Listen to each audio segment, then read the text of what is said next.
First half కోసం ఒక మంచి కథను రాసుకొని సెకండ్ హాఫ్‌లో దాన్ని ఎటువైపు తీసుకెళ్లాలో తెలియక ఇది ఎటో చేస్తోందిరో అని ఒక మీమ్ ఉంటది మనకు. ఆ టైప్‌లో అనిపించింది నాకు 'Chennai love story' to be simple and precise.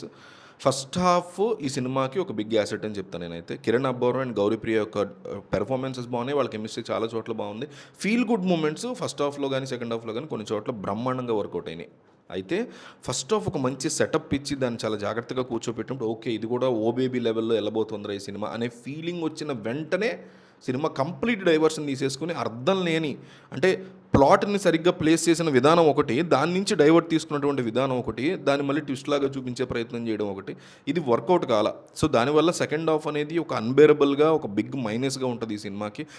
First హాఫ్ని పర్వాలేదు ఎంజాయ్ చేయొచ్చు అన్నంతవరకు బాగానే ఉంది, కానీ సెకండ్ హాఫ్ విషయానికి వచ్చేసరికి మాత్రం అంటే నేను స్పాయిలర్స్ చెప్పలేను.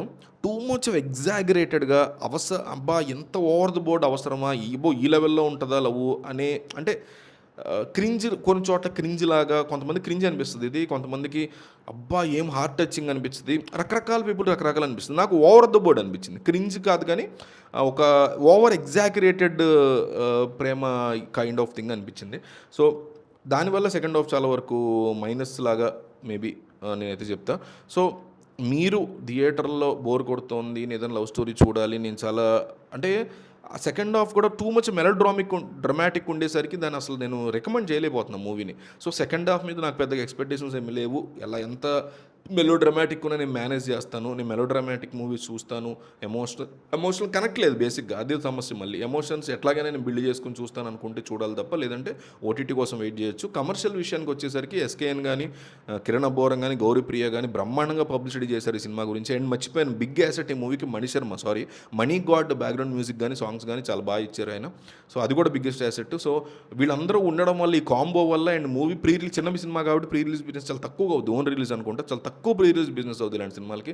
అందువల్ల అండ్ జనాలు బాగుంది వైబ్ ఈ మూవీకి, అందువల్ల కమర్షియల్గా వర్కౌట్ అవుతుందేమో. కమర్షియల్గా హిట్ కూడా అయిపోవచ్చు, మార్జినల్ హిట్ అయ్యే ఛాన్సెస్ కూడా కనిపిస్తున్నాయి నాకు. కానీ యాజ్ కంటెంట్ పరంగా కానీ, పర్సనల్ లెవెల్లో కానీ ఈ మూవీ ఓబీఏబీలో కొంత ఒక 30% కూడా కనెక్టింగ్ పాయింట్ కానీ అంత కంటెంట్లో సూపర్ రా ఇది అనుకునే ఫీల్ని కానీ వాళ్ళు క్రియేట్ చేయలేపారు అనిపించింది. సో మీలో ఎవరైనా చూసుంటే మీకు ఏమనిపించింది కామెంట్ చేయండి.